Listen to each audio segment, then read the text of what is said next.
ISR9 news కి స్వాగతం. వరంగల్ వైద్య కళాశాలల్లో ప్రవేశాల కోసం నిర్వహించిన నీట్ యూజీ ఫలితాల అవకతవకలపై సుప్రీంకోర్టు సిట్టింగ్ జడ్జితో సమగ్ర విచారణ జరపాలని AIYF ఆధ్వర్యంలో వరంగల్ కాశీబుగ్గ సెంటర్లో వద్ద ఆందోళన. ఈ సందర్భంగా AIYF రాష్ట్ర అధ్యక్షుడు డాక్టర్ సయ్యద్ వలీ ఉల్లా ఖాద్రీ మాట్లాడుతూ నేషనల్ టెస్టింగ్ ఏజెన్సీ నెల 4వ తేదీన నీట్ 2024 ఫలితాలను ప్రకటించిందని, అయితే ఈ ఫలితాలలో 67 మంది విద్యార్థులు 720కి 720 మార్కులు పొందారని, ఇంత పెద్ద సంఖ్యలో విద్యార్థులు ఎలా అగ్రస్థానంలో నిలిచారనే దానిపై విషాదం నెలకొందని వారు అన్నారు. హర్యానాలోని పరీక్షా కేంద్రంలో ఒకే గదిలో పరీక్ష రాసిన విద్యార్థులు పక్కపక్కనే కూర్చున్న వారిలో 8 మంది విద్యార్థులకు 720కి 720 మార్కులు రావటం, పరీక్షలో ప్రశ్నాపత్రం లీక్ అయిందా లేక మాస్ కాపీయింగ్ జరిగిందా అనే అనుమానాలు వ్యక్తమవుతున్నాయన్నారు.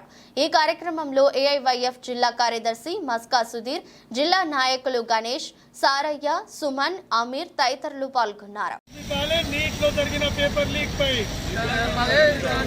విచారణ జరిపించాలి. నీటిలో జరిగిన పేపర్ లీక్ పై విచారణ జరిపించాలి. నీటిలో జరిగిన పేపర్ లీక్ పై న్యాయం చేయాలి. విద్యార్థులకు న్యాయం చేయాలి. విచారణ జరిపించాలి. నీటిలో జరిగిన పేపర్ లీక్ పై విచారణ జరిపించాలి. నీటిలో జరిగిన పేపర్ లీక్ పై విచారణ జరిపించాలి. నీటిలో జరిగిన పేపర్ లీక్ పై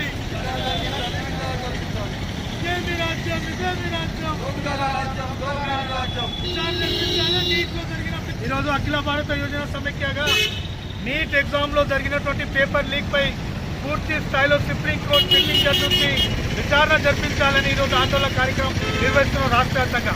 ఈరోజు ఒక్కటే సెంటర్లో ఒక్కటే కోచింగ్ సెంటర్ సంబంధించిన వాళ్ళే, ఒకటే రాష్ట్రానికి సంబంధించిన వాళ్ళకి దాదాపు 100 మంది పై 720 మార్కులు రావడం సిగ్గుచేటు. ఇప్పుడు నీటిలో 720 మార్క్స్ రావడం అంటే ఇది ఎక్కడో పేపర్ లీక్ అయిందని మేము భావిస్తున్నాం. ఎందుకంటే గతంలో 710 రావడమే కష్టంగా ఉంటుంది. కానీ 720కి 720 మార్క్స్ ఏంటి. ఈరోజు ఒక్కటే సెంటర్కి సంబంధించిన వాళ్ళకి, ఒకటే రాష్ట్రానికి సంబంధించిన వాళ్ళకి, ఇక కోచింగ్ సెంటర్లో కోచింగ్ తీసుకున్న వాళ్ళకి ఈరోజు పేపర్ ఇచ్చి వాళ్ళతో ఎగ్జామ్ రాపించి వాళ్ళకి పాస్ చేయడం జరిగింది. ఇది అన్యాయం. ఇది విద్యార్థులకు పూర్తి స్థాయిలో మోసం జరిగింది. నీటిలో ఇట్లాంటి దొంగతనంగా వచ్చినటువంటి డాక్టర్లు, వీళ్ళు డాక్టర్లు అయితే రేపు పేషెంట్లను చంపేస్తారు, వీళ్ళు దోపిడీకి పాల్పడతారు. వైద్యాన్ని పూర్తి స్థాయిలో కమర్షియల్, కార్పొరేట్ పూర్తి స్థాయిలో ఒక వ్యాపారంగా మారుతారు. ఇట్లాంటి విద్యార్థులు ఎవరైతే ఉన్నారో వాళ్ళను కమిటీ వేసి విచారణ జరిపించి అట్లాంటి వాళ్ళని తొలగించాలని సందర్భంగా అఖిల భారత యోజన సమైక్యంగా మేము డిమాండ్ చేస్తాం. నా పేరు వలీవుల్లా ఖాద్రీ, AIYF రాష్ట్ర అధ్యక్షుడు.